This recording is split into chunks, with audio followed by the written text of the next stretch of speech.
Hi everyone, welcome back to my channel, or welcome to my channel if you've never been here before. Today's video is what not to say to someone expecting, whether that be the pregnant woman herself or the person that she's with. They're both expecting as a mom and dad, and so these are a list of things that have actually happened to me or someone I know.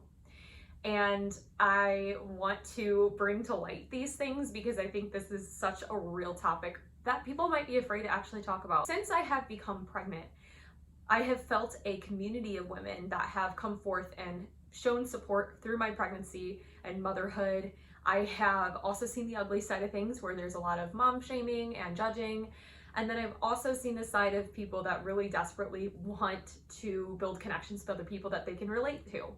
And so there's a good happy medium there. There is positives to every community, and then there's negatives to every community as well. So you just have to find that happy medium for you. So I'm gonna hop right into it. I've got a few of them for you today, and I'm just going to be listing these things, and I'm not gonna be naming names of people that did say these things to me, but just know, I'll let you know which ones, a lot of these were said to me. The first one, I'm gonna get out of the way right away because I posted about this on my Instagram, and that is, when are you going to have the second baby? Oh my God, they have to be 2 years apart.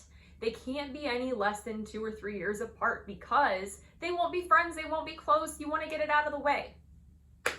Let me stop you right there. First off, don't ever tell anybody that, they're gonna do or they have to do anything, because that is not your place to do that. Are you the one that's financially going to be stabilizing these people or raising these kids? No. So it's ultimately up to the mom and dad. Maybe this person is not even sure if they want to have another kid. And now that you're putting this pressure on them to worry about it, now they're thinking about it and they're worrying what people are thinking if they don't have kids. So just don't put that pressure on them. I think it's funny because I have definitely dealt with this a lot during my experience of pregnancy.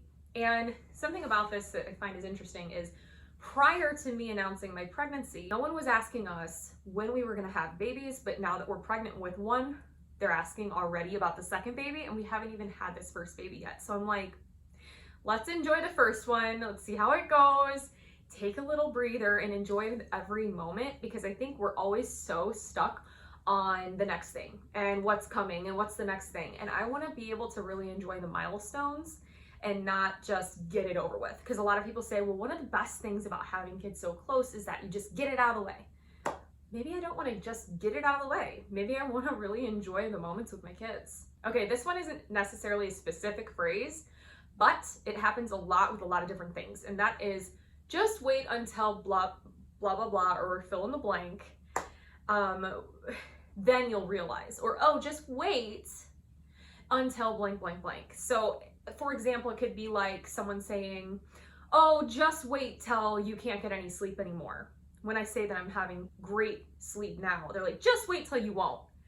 And to me, I think it's hilarious, because if you were to say that to me when I'm not pregnant, for example, if I say, I've been having such a wonderful day, and then someone says, just wait till you don't have a wonderful day and you have a bad day.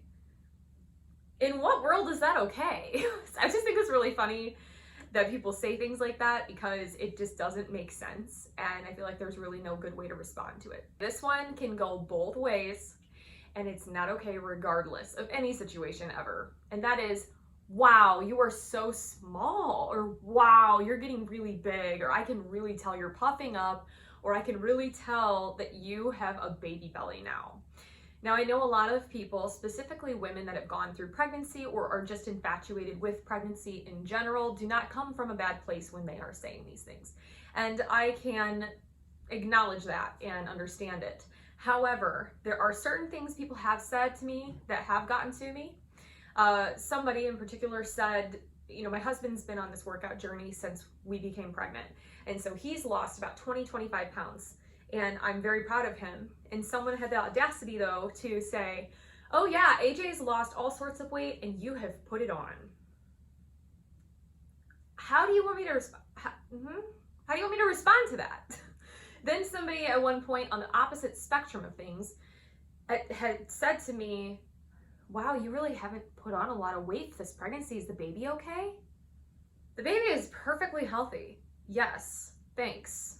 So I just feel like there's just some insulting ways to put that, and I've been told both spectrums of that. And so I think it's just best that you stay away from the topic of weight anyways. It's a very sensitive topic. A woman, especially in her first pregnancy, is going through a lot of changes that she's not used to. And I'll be the first to say it's a very vulnerable and scary thing to have your body change because of pregnancy, and there's nothing you can do about it. This one is, again, another not necessarily specific thing, but that's just people giving their unwanted opinions, things that you don't ask of them, and they call it constructive criticism. But there's things that are constructive that I will want to listen to and other people may want to listen to. And then there's a thing called just blatantly being rude and disrespectful. And that, to me, there's a line.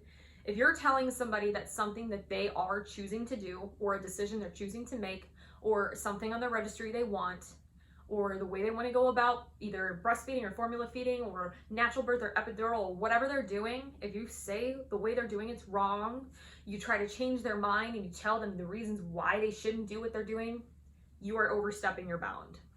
And I have dealt with this over and over again, and I am building a bigger, better, stronger backbone because of this, learning to tell people basically screw off, because I'm learning that it's okay for me to decide what I want to decide. There's no right or wrong there. And this is not their child. This is absolutely not their place to be saying something. So everyone can do what they want to do with their own children, and then they can refrain from their opinions from other people's. This one I think is just common courtesy in general, but I'm going to rephrase it because I think this should be in the video. And that is when people say things like, you better come visit me as soon as you have the baby. I want to see the baby all the time. Make sure you bring the baby to me. Okay, so when people have a new baby, this is a huge new experience for them and their family.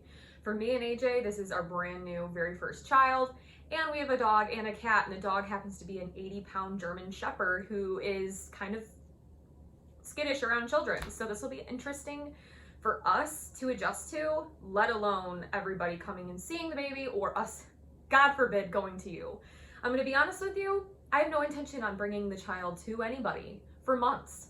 And I want to have the time to adjust to my child. And so for people to be thinking that I'm coming to them with my child, you're wrong. You have to come to me if you want to see my child.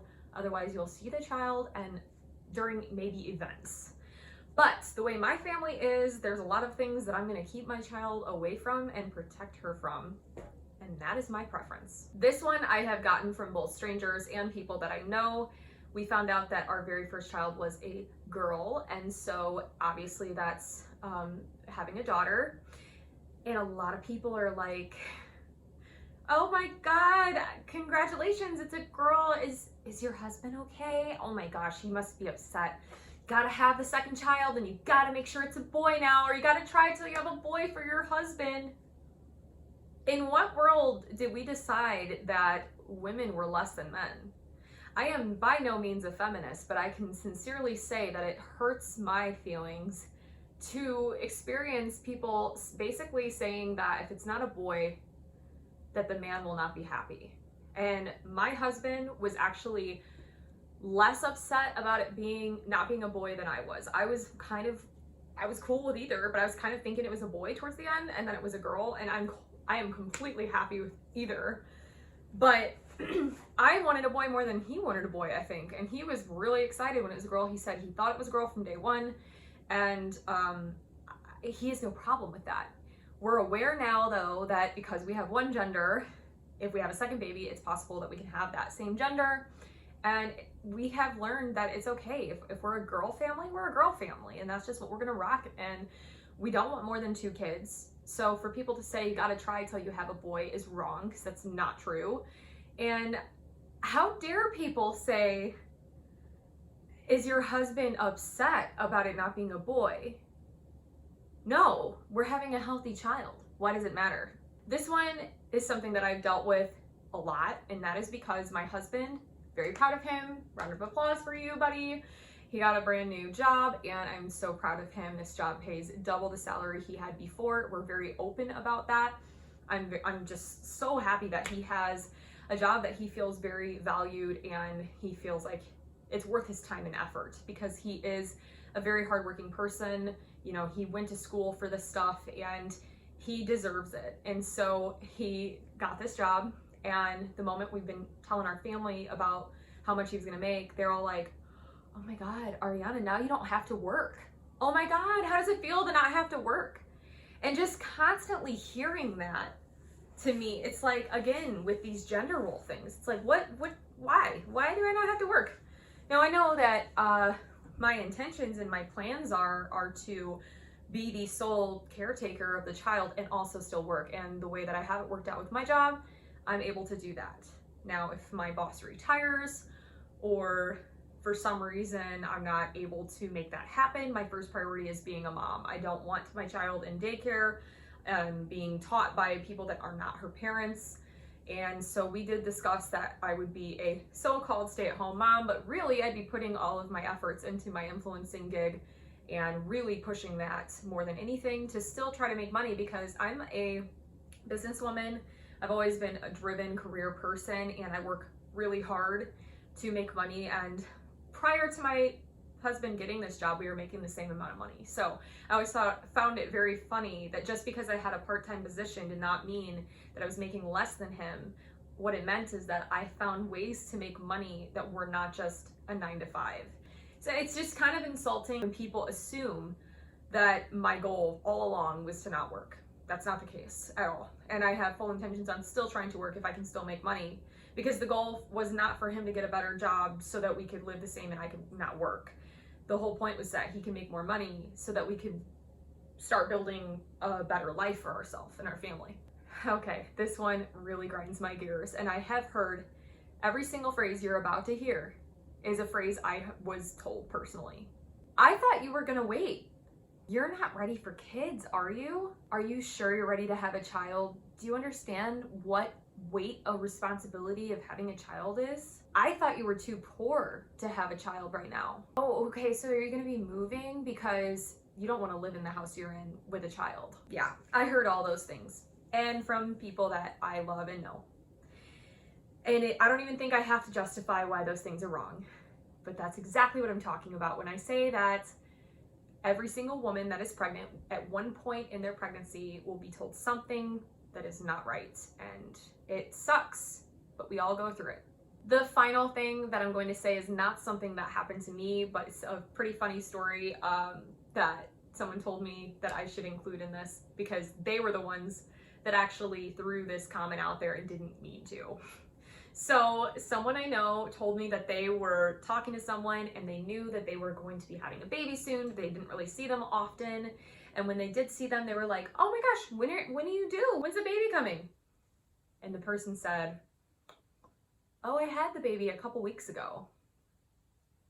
So basically that person essentially assumed that they hadn't had the baby yet and that they still looked very much pregnant. And that again goes along with the weight thing. It's kind of like, oh boy, you know, touching weight in any way and any capacity can be a very sensitive topic.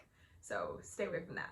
All right, guys, I know a lot of this kind of seems like ranting or pet peeves, but I thought it was so interesting because this is a real thing that all pregnant women go through, and just all couples in general go through.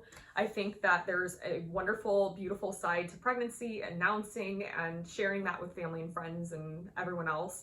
But then there's the ugly side of it, and that's the surreal thoughts, judgments, and criticism that other people want to put forth for your journey. My message today is to take all of that with a grain of salt. We've been there, I've been there, that's why I'm sharing my experiences. And know that you and the person you're with are the only ones that have a say in your child's life. If somebody else in the family means well and they want to offer constructive, good advice, and you want to accept that, by all means. But if they're going to tell you your decisions are wrong, you do not have to listen. All right, guys.